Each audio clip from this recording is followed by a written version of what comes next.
El objetivo principal es tener cautiva la conciencia, Brian. O sea, la gente que se vacunó no se vacunó con el líquido, se dejó vacunar la conciencia. Y la conciencia vacunada es una conciencia que dice que nosotros dependemos en nuestro bienestar del Estado, que es el Estado el que cura, que es el Estado el que manda, que es el Estado el que salva, que es el Estado el que protege, que es el Estado el que cuida, que es el Estado el que organiza. Y queda la conciencia cautiva, es decir, los que se han vacunado en general tienen vacunada la conciencia, eso es lo peor. No importa lo que vos te metiste acá en el brazo, importa lo que te dejaste meter en la conciencia. Y en la conciencia vos tenés la conciencia cautiva porque vos estás suponiendo que el Estado es el que te está protegiendo, que es el Estado el que te está cuidando, que los políticos que organizan el Estado están velando por nuestra salud. Ahora vos fíjate, este gobierno que vela por nuestra salud pierde las pasos y al otro día se terminó la pandemia, hermano. Se terminó la pandemia, es como que el virus parece que escuchó las elecciones y se fue. Le tiene miedo a las elecciones el virus.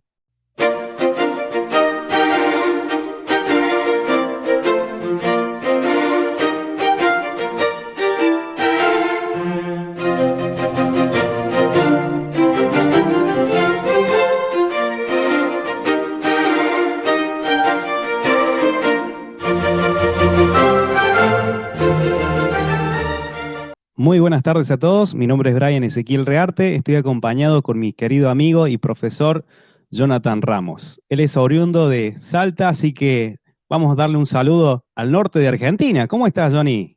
Bienvenido. Oh, ¿qué haces, Brian? ¿Cómo te va? Siempre es un placer estar con vos. Gracias. El placer es mío también. Johnny, ¿cómo está la situación por allá en Salta? ¿Hace mucho calor? Sí, sí. Las temperaturas son altas, pero hay una brisa que es refrescante. Así que está muy lindo para salir a una plaza, tomar unos mates o juntarse con un amigo. Si yo viviera cerca de tu casa, te invito a tomar una cerveza. De 10. ¿Y qué cerveza te gusta? Esa sería mi pregunta, ¿no? La Salta, hermano. Sin hacer propaganda, pero. Y claro, Ah, bien. ¿La Corona no te gusta? de ningún aspecto, no. Ningún corona No, me porque gusta. no, a mí tampoco, viste que hoy en día estamos con el corona, viste, a Exactamente, nivel ya tenemos. mundial. Ya Pero tenemos no, muchas coronas por ahora. la Salta es linda, la cerveza y el vino salteño realmente son muy buenos. Excelente. Johnny, pues hay que me puse a pensar, ¿no? Tal vez me pueda equivocar. Estamos pasando como si fuera el mito de la caverna de Platón, esta situación que estamos viviendo actualmente, con toda esta Sí, desinformación, bueno, vos sabrás bien que hay muchas contradicciones, ¿no? Cuando escuchamos a los periodistas decir ciertas afirmaciones. ¿Qué pensás sobre eso? bueno, ciertamente lo que sucede con la pandemia, nos cuesta acomodarnos en el cuerpo esa información, todo ese cimbronazo en el que consistió realmente haber cambiado nuestra forma de vivir de un día para el otro. Me ha pasado de no ver a mi hija durante un mes y para mí eso fue un cimbronazo muy fuerte, que te cuesta acomodar en el cuerpo esa situación, decantar esa información, y de repente, bueno, efectivamente es real, el virus existe y se ha llevado muchas vidas, y realmente, más allá de que nosotros no sepamos bien cuál es el origen ni el objetivo de este virus, en particular, lo que viene a resultar es que cambió nuestra manera de vivir, nuestras maneras de representarnos hasta la temporalidad. Es decir, esa temporalidad que siempre fue una vorágine acumulativa de sucesos que se iban transmitiendo y que se iban deviniendo unos a otros, de alguna manera ahora resulta que se detuvo, se detuvo la temporalidad, nuestra vida tuvo que hacer una pausa y de repente nosotros nos tuvimos que ver obligados a mirar a la cara a familiares que vemos una vez al día, pero como nosotros salimos, trabajamos, estudiamos, hacemos nuestros quehaceres, los vemos poco tiempo. En cambio, la pandemia nos obligó a encerrarnos y a no poder escapar. Se nos privó de ese cable de escape, ¿no es cierto? De esa fuga de escape que es muchas veces irnos a la calle o ir a visitar a otro amigo o visitar a un familiar o simplemente irnos a un bar o a un café a tomar algo. Tuvimos que vernos las caras con nuestros hermanos, con nuestros primos, con nuestros padres, con nuestros hijos, y realmente ahí la pandemia se tornó develatoria de que, bueno, de que en realidad no estaban tan bien las cosas, de que habían cosas que había que arreglar, maridos que tenían que arreglar cosas con su mujer, verse la cara todos los días reveló un malestar en la convivencia en la cual nosotros nos vimos desafiados a restablecer nuestras relaciones afectivas, nuestras prioridades. Siempre que en la sociedad hay una crisis, es necesario, bueno, volver a los principios y valores. Así que, digamos, nos hicimos muchas preguntas con respecto a la política, a las libertades, a los derechos individuales. Volvimos a hablar de medicina, volvimos a hablar del apocalipsis. Hay mucha gente que piensa que estamos cerca de los últimos tiempos. Es decir, esta pandemia vino a revolucionar, pero también vino a aquietar. Vino a aquietar los tiempos convulsionados, vino a convulsionar tiempos quietos, vino a hacernos parar la pelota y a hacernos muchas preguntas, pero también vino a cegarnos muchas preguntas, porque hay una censura muy grande a otras posturas bueno, que parecería que están prohibidas, ¿no es cierto? Entonces, se han trastocado mucho los valores. Se puede hablar entonces de una generación de la pandemia, digamos. Aquellos que se han criado bajo el calor de esta pandemia van a tener el influjo de esta pandemia como una marca característica de su personalidad. Una personalidad esquizoide, una personalidad bastante paranoica, una personalidad bastante neurótica, una personalidad que, para los que estuvieron a favor del macartismo en la pandemia, una personalidad muy hipócrita, pero también una personalidad muy marcada en cuanto a, digamos, la conciencia servil o la conciencia del esclavo de la que habla Hegel en la fenomenología del espíritu, que bueno, que tiende a disolverse en la voluntad imperiosa del Estado y a privarse a sí misma de tener el derecho a la duda, el derecho a la pregunta y a la sospecha, y se torna entonces el individuo en un dispositivo del Estado que viene a vigilar y a castigar, ¿no? Entonces, eso es lo peligroso de la pandemia, que ha generado a muchos espías del poder, a muchos macartistas del poder, ¿no? Mira, yo te hablo de mi lugar. Bueno, yo soy emprendedor y me afectó muchísimo el año pasado, incluso en este año, de que nos hayan encerrado. Cuando les ¿cómo se diría? Les cantaba, para decir otra palabra, no quiero decir una palabrota, pero nos metían de nuevo adentro, después afuera, después cambiaron el discurso del distanciamiento, del barbijo, y la verdad que me pongo a pensar, Jonathan, que hay algo detrás de todo esto, ¿no? Es como hay cosas que no te cierran, y te pones a pensar, ¿esto habrá estado orquestado o no sé cuál sería la finalidad, ¿no? De querer avasallar nuestros derechos, ¿no? De poder tener nuestro trabajo, por ejemplo, el tema del acceso a la salud. Por ejemplo, yo el año pasado tenía que hacerme atender por mis problemas de riñones y no pude, porque le daban prioridad solamente al tema del COVID. El objetivo principal es tener cautiva la conciencia, Brian. O sea, la gente que se vacunó no se vacunó con el líquido, se dejó vacunar la conciencia. Y la conciencia vacunada es una conciencia que dice que nosotros dependemos en nuestro bienestar del Estado, que es el Estado el que cura, que es el Estado el que manda, que es el Estado el que salva, que es el Estado el que protege, que es el Estado el que cuida, que es el Estado el que organiza, y queda la conciencia cautiva, es decir, los que se han vacunado en general tienen vacunada la conciencia, eso es lo peor. No importa lo que vos te metiste acá en el brazo, importa lo que te dejaste meter en la conciencia. Y en la conciencia vos tenés la conciencia cautiva porque vos estás suponiendo que el Estado es el que te está protegiendo, que es el Estado el que te está cuidando, que los políticos que organizan el Estado están velando por nuestra salud. Ahora vos fíjate, este gobierno que vela por nuestra salud pierde las PASO y al otro día se terminó la pandemia, hermano. Se terminó la pandemia, es como que el virus parece que escuchó las elecciones y se fue. Le tiene miedo a las elecciones el virus. Entonces, esas preguntas que son incómodas para el macartista, uy, el profesor Ramos quiere que se muera toda la gente, el profesor Ramos es antivacuna, el profesor Ramos es conspiranoico. Digamos, no se permiten las sospechas, no se permiten las sospechas, pero no es que nosotros tenemos certeza. Nosotros sabemos por qué somos incómodos, porque tenemos sospecha.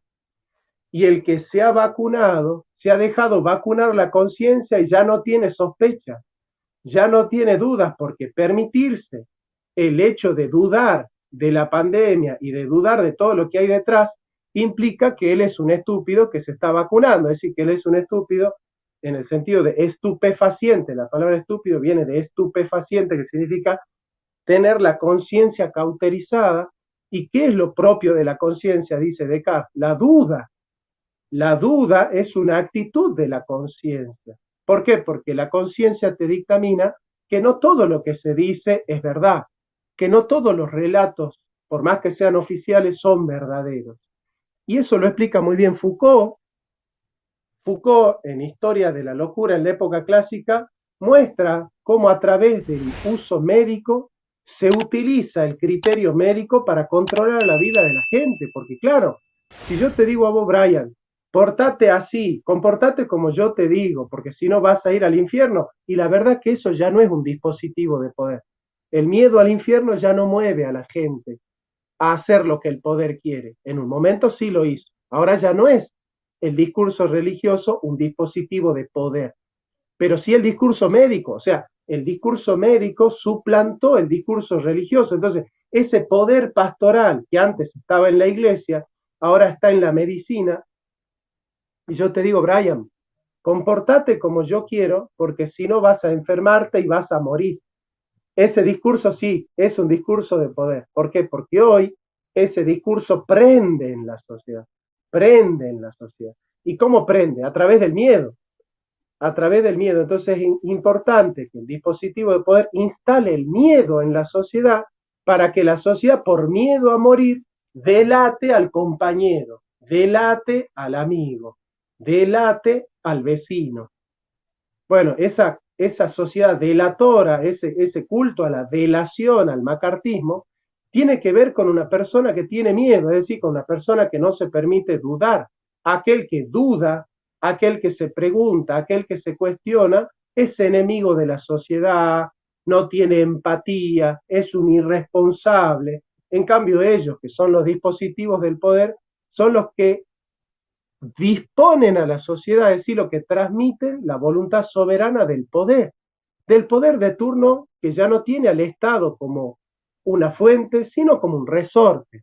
El Estado simplemente es un resorte del verdadero poder de la humanidad, que son 3 o 4 empresarios que se juntan en Davos una vez al año para organizar todo lo que va a pasar en la sociedad.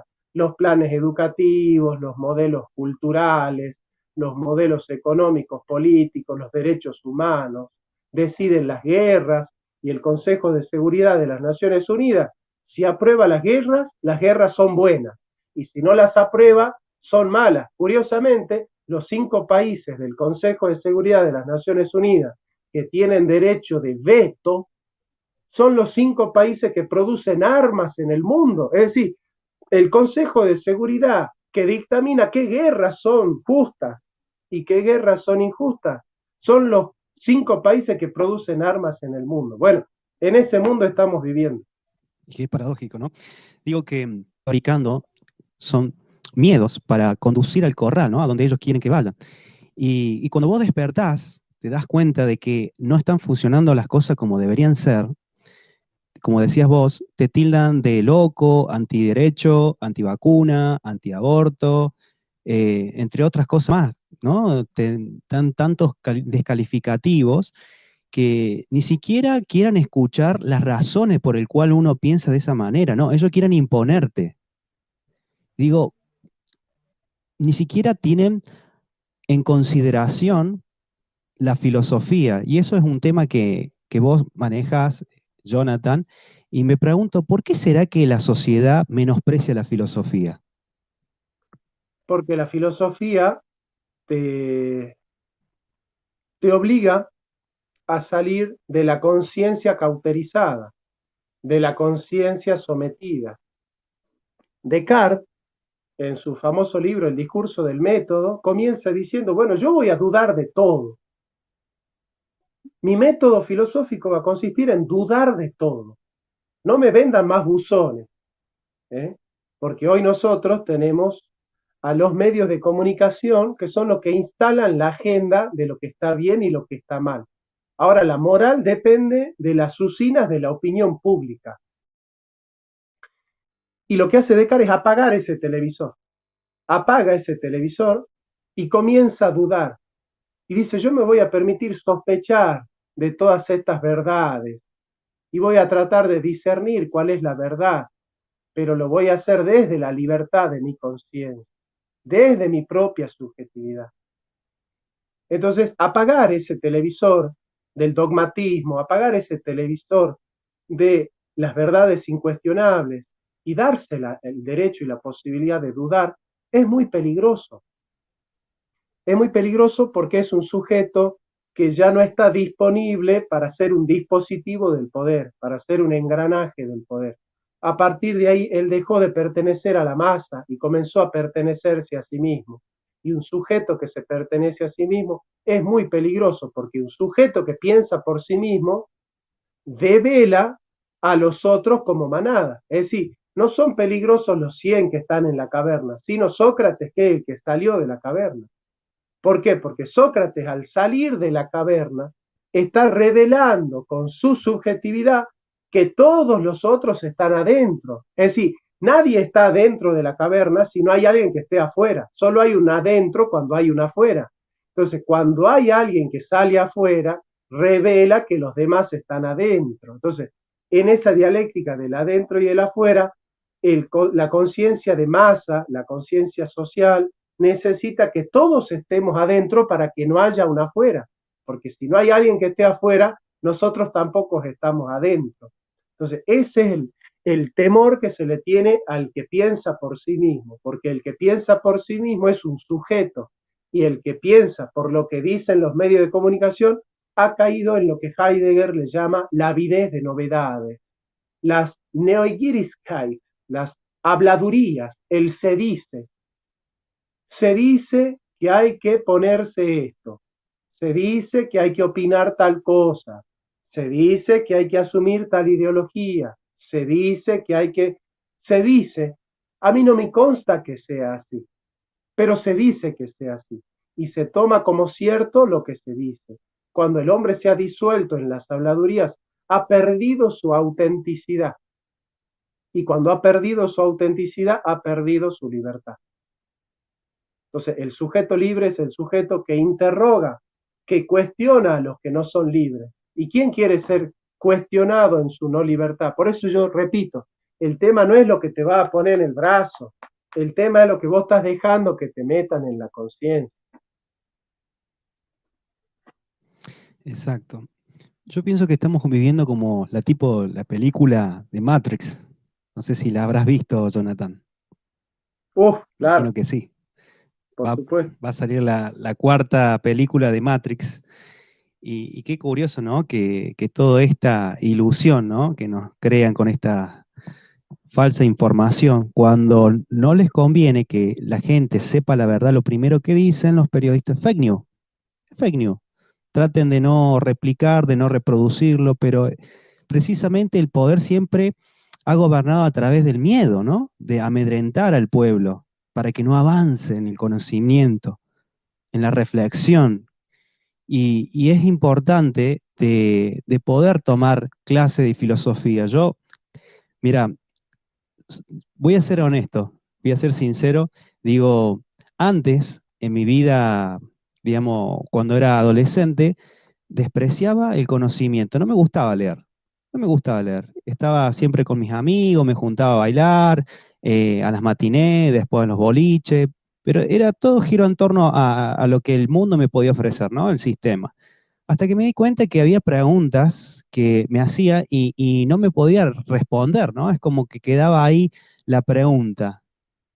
Y después empecé al tiempo a leer a los filósofos clásicos y digo, che, mirá, qué bueno que está, de tener en cuenta estas explicaciones, han aportado conocimiento, ¿por qué no ir avanzando, ¿no? De seguir leyendo a otros autores y como sabemos que hoy en día la gente se hace preguntas, ¿no?